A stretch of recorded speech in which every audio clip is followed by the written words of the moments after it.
આરોપીને પકડવા માટે જો પોલીસને નકલી ઇન્સ્ટાગ્રામ આઈડી બનાવી તરકટ રચવું પડે અને એ તરકટ સફળ સાબિત થાય તો એ પોલીસની ચતુરાઈ અને પ્રતિબદ્ધતાનું ઉદાહરણ ગણાય.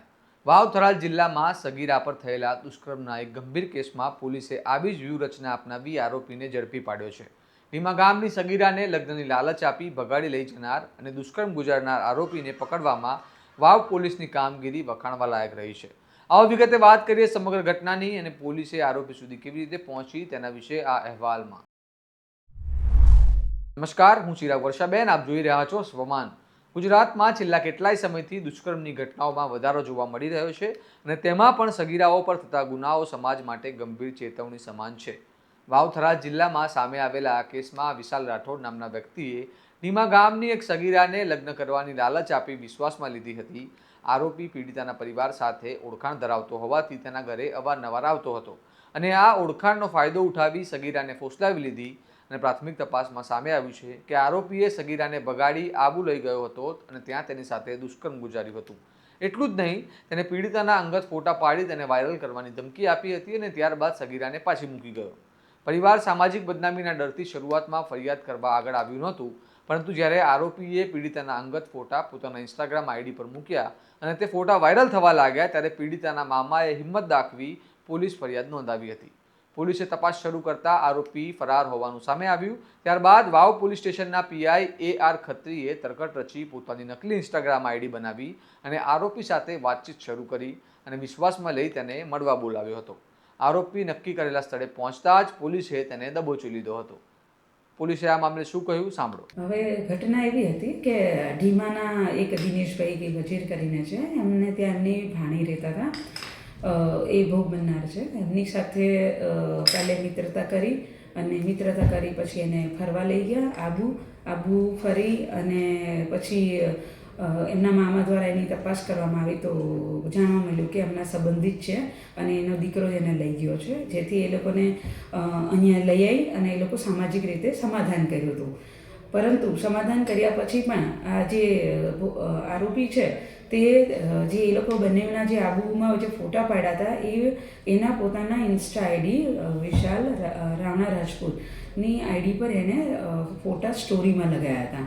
તો એની જાણ એના મામાને થતાં એ લોકોને સમાજમાં આ બાબતે બદનામી થાય એવું હતું. એટલા માટે એમને પછી વાવ પોલીસ સ્ટેશન કાલ સવારે આવ્યા અને આ બાબતે એમને જાણ કરી ફરિયાદ આપવા માટે, જેથી અમે લોકોએ અમને સદરી આરોપી છે એની તપાસ કરેલી હતી.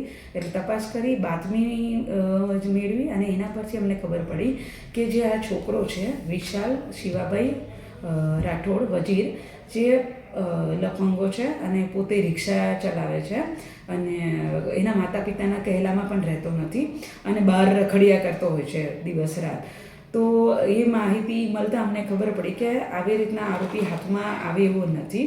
તો એની માટે એના ઘરે બી તપાસ કરાઈ, ઘરે બી હાજર મળી આવ્યો નથી, જેથી અમે લોકોએ એક સોશિયલ મીડિયાનો ઉપયોગ કર્યો, જેમાં આ છોકરાની ઇન્સ્ટા આઈડી અમે જોઈ. એમાં જાણવા મળ્યું કે કન્ટિન્યુ એક્ટિવ રહેતો હોય છે અને એના ઘણા બધા મિત્રો છે. એટલે એના પરથી મેં મારી પોતાની એક ફેક આઈડી બનાવી. ફેક આઈડી એના મારફતે એને છોકરાને ફ્રેન્ડ રિક્વેસ્ટ મોકલી અને એની સાથે બહુ મીઠી વાતો કરી એને વિશ્વાસમાં લીધો.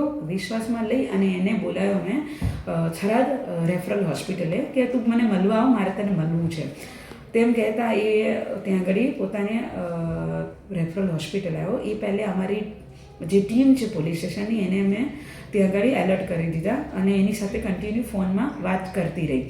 અને વાત કર્યા પછી એ છોકરો ત્યાં આગળ આવ્યો અને અમે એને ત્યાંથી પકડી અને પોલીસ સ્ટેશનથી સદરી ગુનાના કામે એને અરેસ્ટ કરવામાં આવેલ છે, અટક કરવામાં આવેલ છે.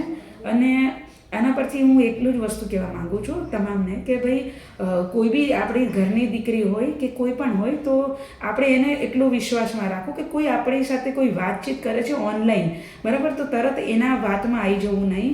એ વ્યક્તિને આપણે ઓળખતા નથી, એ આપણો કાલે ઉઠીને એ દુરુપયોગ કરી શકે છે. એટલે તમામને આ વસ્તુ એક મેસેજ પહોંચાડવા જેવો છે, એટલી મારી તમામને રિક્વેસ્ટ. આ સમગ્ર ઘટના સમાજ માટે લાલબત્તી સમાન છે. ઓળખીતો વ્યક્તિ પણ ક્યારેય ગુનાહિત બની જાય એ કહી શકાય નહીં. તેથી પરિવારે સગીરાઓ પ્રત્યે વિશેષ સતર્કતા રાખવી જરૂરી છે. સામાજિક ડરના કારણે ફરિયાદ ન કરવાથી આવા ગુનેગારોને ફરી ગુનો કરવાની હિંમત મળે છે અને પીડિત પરિવારને બદનામ કરવાના બદલે સમાજે તેમની સાથે ઊભું રહેવું જોઈએ. આ કેસમાં વાવ પોલીસની કામગીરી સરાહનીય રહી છે, કારણ કે પોલીસ દ્વારા ચતુરાઈ વાપરીને આરોપીને ઝડપી પાડી કાયદાના કટઘરામાં ઊભો કરવામાં આવ્યો છે. હાલ પોલીસે આ મામલે વધુ તપાસ હાથ ધરી છે. આ સમગ્ર મામલે તમારું શું મંતવ્ય છે તેમને કમેન્ટ બોક્સમાં જરૂર જણાવો. આવા અહેવાલો માટે સ્વમાનની ચેનલને લાઇક કરો, આ વિડીયોને શેર કરો અને સબસ્ક્રાઇબ કરવાનું ભૂલતા નહીં. અને જોતા રહો તમારું સ્વમાન. નમસ્કાર.